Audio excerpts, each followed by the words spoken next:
السلام علیکم ورحمت الله. څنګه حال دی دوستانو؟ ښه برابري امید ساتم چې تاسو به ښه یې. نن یو لاګ زموږ شروع شو زموږ د کور نه چې ټایم دی 3:30 بجې ماسپښین لمانځه نه بعد لږ ارام نه وروستو نن موږ ولاګ شروع کړو او د منګلور د ښکلاګانې دا به تاسو ته ښایو. دا زموږ د کور خوا چې د باران نه بعد د ډیر اوږد او د شیبو شیبو باران نه بعد ښکلې ښکلاګانې راښکاره شوې. د تک شنه بوټي او دا پټي شلتالانو هم ګلونه غورځولي او وړې وړې دانې په دې کې دي. وسره په دې پټي کې دا ټیپر سي چې وس راښکاره شوي دي. دې خواته هلته غنم چې غنمو هم خپل دغه شروع کړی دی او پخېدو کې لږ وخت دی. د غنمو چې کوم د څوکې دي دا هم برابر شوي دي. څه وخت بعد به دا هم پاخه شي، د غنمو لو شروع شي. د دې نه ښکته دا ټول دا د شلتالانو یو باغ دی. دغه دنګ دنګ سپیردادان دا هم د سپیردار دا غټه ونه دا مونږ له تازه هوا راکوي. دا زموږ د صحت لپاره ډېر یو فایده ده، زموږ صحت فایده مند کوي. تازه کومه آب و هوا چې ده هغه مونږ ته د دې ونو نه میلاویږي.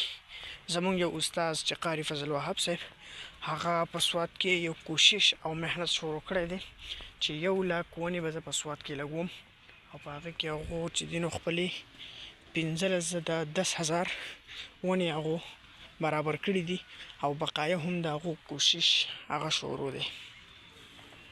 دا د مټرو باغ چې مټر پکې ولاړ دي، مټر شروع شوي دي، څه ګلونه دي څه مټر شوي دي. دا د مټرو یو باغ په منځ کې پکې دغه د الوچې ونه دا هم یو شلتالو او دا ښکلې سندري.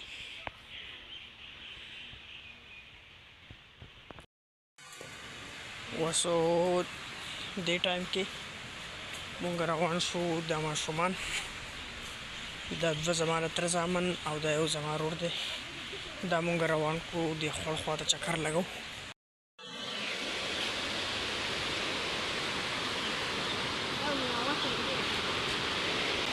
په دې لار ځئ، په دقې لار ځئ.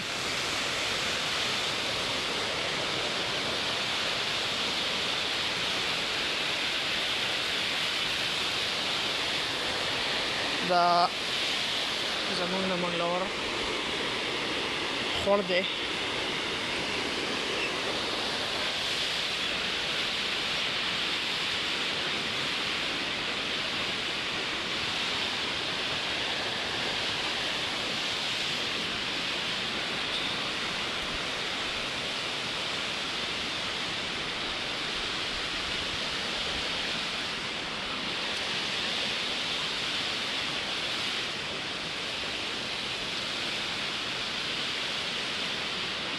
نور درنه لاړو شابه ته ورته ورو ورو کېږې.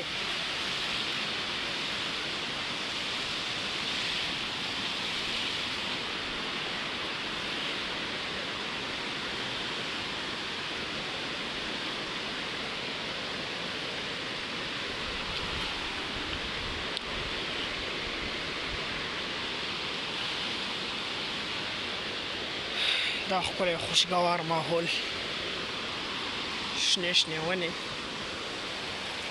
د اوبو د اواز او مازدیګر وخت کې او په سهار وخت کې دلته د چنچڼو او د مرغو د چغارې یقینا چې دا یو سکون ورکوي او دې سره ذهن ته مغزو ته وجود ته یو راحت او سکون میلاویږي. تاسو وګورئ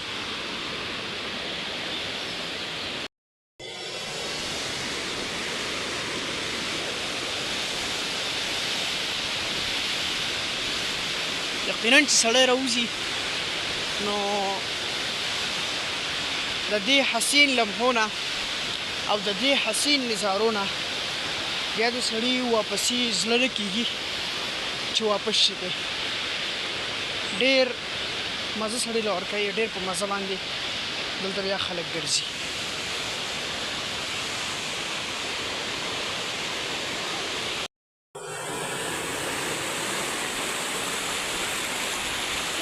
دا ښکلې نظاره چې ښکلې صفا اوبه پکې بهیږي.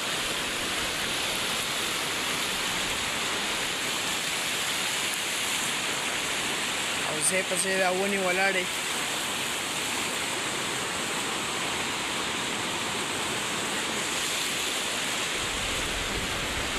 یو ښکلی موسم دی، تازه هوا چلیږي او په روان انداز سره اوبه ښه ښکلې روانې دي. دا د چینار ونه تاسو کتلی شئ، تنه داره چې لویه تنوره ونه ده، ښه ښکلی سوری دلته جوړ کړی دی. دا د ونو فایده څنګه چې ما تاسو ته مخکې وویل چې زمونږ یو استاد هغه یو میشن روان کړی دی چې په سوات کې زه به 1 لاک ونې لګوم.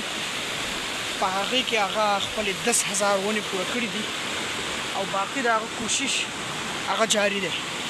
نو دا هم تاسو وګورئ چې د یوه ونه د هغې څومره فایده او څومره سوری دا جوړوي، څومره مرغۍ به په دې کې جالې جوړوي، څومره مرغۍ به په دې کې بچي راوړي او د څومره مرغو به دې ځینې رزق وي. دا ټول د ثواب یو ذریعه ده چې مونږ هم خپل فرض ادا کړو او کم از کم یوه ونه هغه مونږ ولګو. دې سره به زمونږ د سوات ښکلا نوره هم ښایسته شي او مونږ ته به تازه آب و هوا د دې نه میلاویږي. دا هم یوه ونه چې لوی سوری جوړ کړی دی او په سیندرۍ کې یو ډېر کمال د دې هم دی چې یو ښکلې سیندرۍ او ښکلی تصویر دا پیش کوي.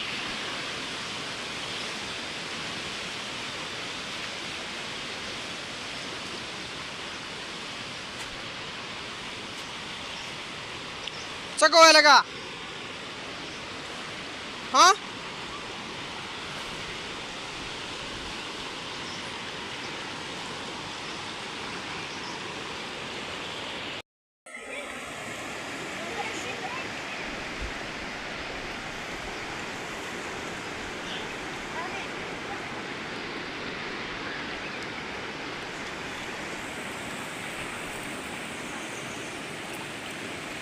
دا د دې ونې فایده ده چې مونږه د دې د سوري د لاندې دای دې ناست یو او دا د خپل غاړه دا واړه هم لګیا دي خپل انجوایمنټ کوي.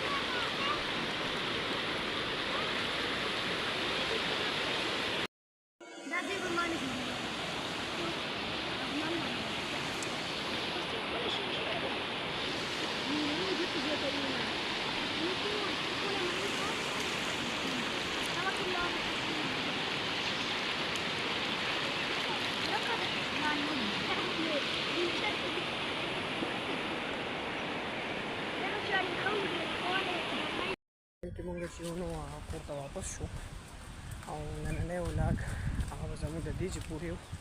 امید ساتم چې تاسو به خوښ شوی. روان ولاګه پورې اجازت راکوئ. دا ما په امان.